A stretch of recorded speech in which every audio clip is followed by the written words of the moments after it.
ऐसा करना अपशगुन माना जाता है और मुझे यकीन है बादशाह ऐसा नहीं करेंगे। अपनी बात खत्म करते हुए सेविका ने कहा कि वह एक उम्दा कारीगर को जानती है जो उनका ये काम कर सकता है। सेविका ने कहा कि इस काम को अंजाम देने के लिए तुम्हें फितना की उस सेविका को बुलाना होगा जिसने उसे बेहोशी की दवा पिलाई थी, और उसके जरिए महल के सेवकों और कर्मचारियों में ये बात फैला देनी होगी कि फितना अपने कमरे में मृत मिली है। इसके बाद फितना की मौत के दुख में राजकीय शोक का आदेश देना और उस ताबूत को रीति रिवाज के साथ दफना देना। बूढ़ी सेविका की योजना सुनकर रानी जुबैदा को थोड़ी तसल्ली मिली और उसने उसे उचित इनाम देकर उसे विदा किया। इसके बाद रानी ने योजना के अनुसार फितना की कदकाठी का पुतला बनवाया और उसकी मौत की खबर पूरे महल और शहर में फैला दी। रानी ने बड़ी चालाकी के साथ योजना को अंजाम दिया, साथ ही खुद भी फितना के मातम में अपनी सेविकाओं के साथ शामिल हुई। फितना की मृत्यु की खबर पूरे शहर में आग की तरह फैल गई और गनीम को भी इस बात का पता चल गया। गनीम ने घर आकर फितना को पूरी खबर दी और फितना को भी ये सुनकर तसल्ली मिली कि अब उसके कारण गनीम की जान को खतरा नहीं है। लंबे समय तक दुश्मनों से युद्ध लड़कर जब बादशाह बगदाद वापस पहुंचे तो उन्हें रानी जुबैदा ने फितना की मौत की खबर दी। फितना की मृत्यु की खबर सुनकर बादशाह बहुत दुखी हुए और उसके मकबरे में जाने की इच्छा जताई। मकबरे के पास पहुंचकर खलीफा ने देखा कि मकबरा बेहद सुंदर बनाया गया है और उसके चारों ओर दिए जलाए गए हैं। फितना के मकबरे पर लगाई गई तस्वीर को ध्यान से देखने पर ही बादशाह को पता लग गया कि चित्र किसी नौसिखिए चित्रकार से बनवाया गया है। बादशाह को मालूम था कि रानी जुबैदा फितना को पसंद नहीं करती थी, इसलिए उसे शक हुआ कि हो सकता है कि रानी ने ही फितना को मरवाया हो या फिर उसकी मौत का झूठा ढोंग रचकर उसे कहीं भेज दिया हो। बादशाह ने कब्र को दोबारा खुदवाने के लिए धर्मगुरुओं से सलाह ली, लेकिन सभी ने इसे धर्म के खिलाफ बताया। अपने शक को दूर करने का उपाय न सूझने के बाद बादशाह ने भी फितना को मरा जानकर उसके लिए मातम मनाना शुरू कर दिया। करीब 40 दिन तक बादशाह रोज फितना की कब्र में जाकर शोक मनाते और रोते रहते। उसके बाद बादशाह मातम खत्म कर महल में आ गए। बादशाह के महल में लौटने के कुछ दिन बाद एक दोपहर को जब बादशाह अपने कमरे में आराम कर रहे थे, तभी बादशाह को सोता जानकर उन्हें पंखा दे रही दो सेविकाओं में से एक ने कहा कि मुझसे खलीफा का ये दुख देखा नहीं जाता है जबकि फितना जिंदा है।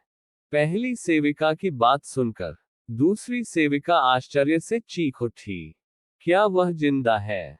दासी की चीख से बादशाह की नींद टूट गई और उसने दोनों सेविकाओं को जोर से फटकार लगाए। बादशाह का गुस्सा देखकर दोनों सेविकाएं डर गई। दूसरी सेविका ने हिम्मत जुटाकर कहा, हम आपकी नींद खराब नहीं करना चाहते थे, लेकिन इसने पहली सेविका ने बात ही ऐसी कही कि मेरी चीख निकल गई। उसने अभी बताया कि फितना जिंदा है।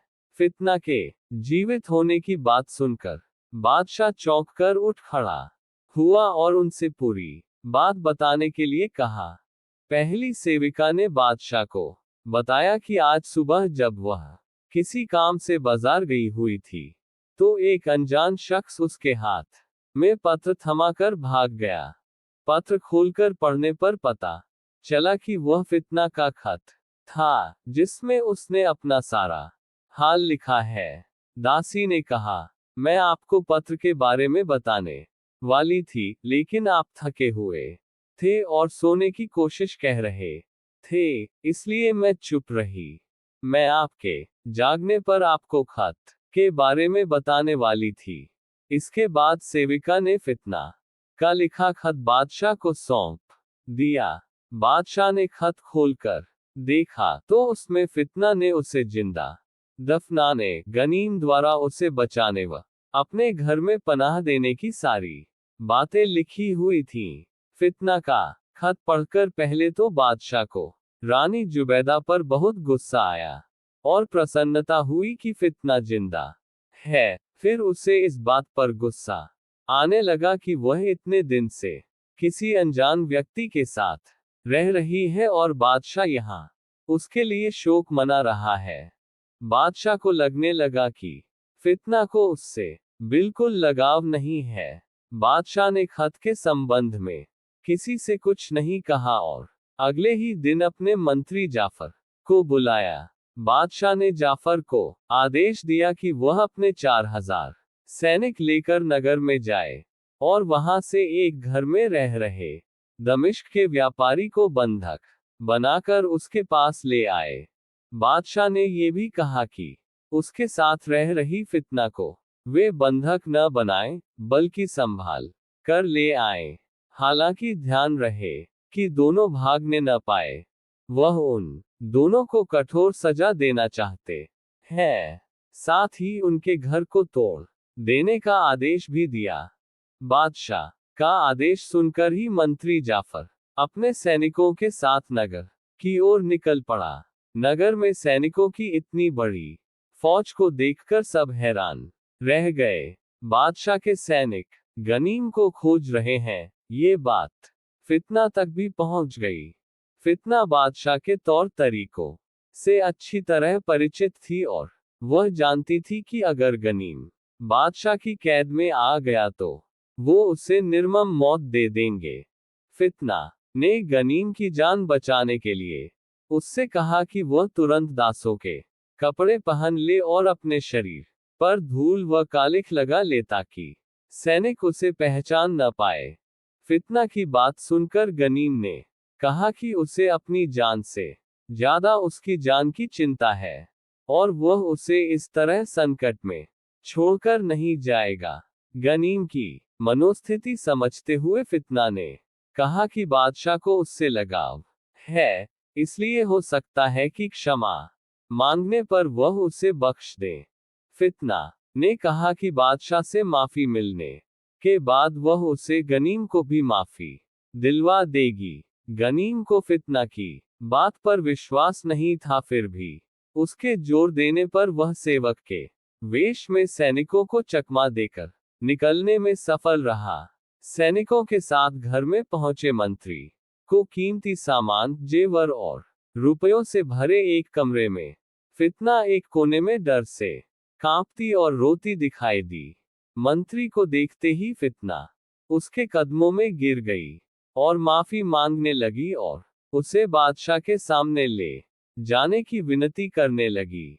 फितना ने मंत्री से कहा कि गनीम करीब 1 महीना पहले ही अपना पूरा सामान, रुपए, पैसे व कीमती चीजें उसे सौंपकर व्यापार करने के लिए दूसरे शहर जा चुका है। फितना के कहने पर मंत्री जाफर ने सैनिकों के हाथों गनीम का पूरा सामान राजमहल पहुंचा दिया और खुद फितना को लेकर बादशाह के सामने पेश हो गया। बादशाह ने मंत्री से गनीम के बारे में पूछा तो उसने पूरी कहानी बताई कि पूरे नगर के चप्पे चप्पे खोजने के बावजूद वो उन्हें नहीं मिला। बादशाह ने डर से कांपती फितना को देखा और गुस्से में उसे अपने निवास स्थान से सटे कारागार में डालने का आदेश दिया।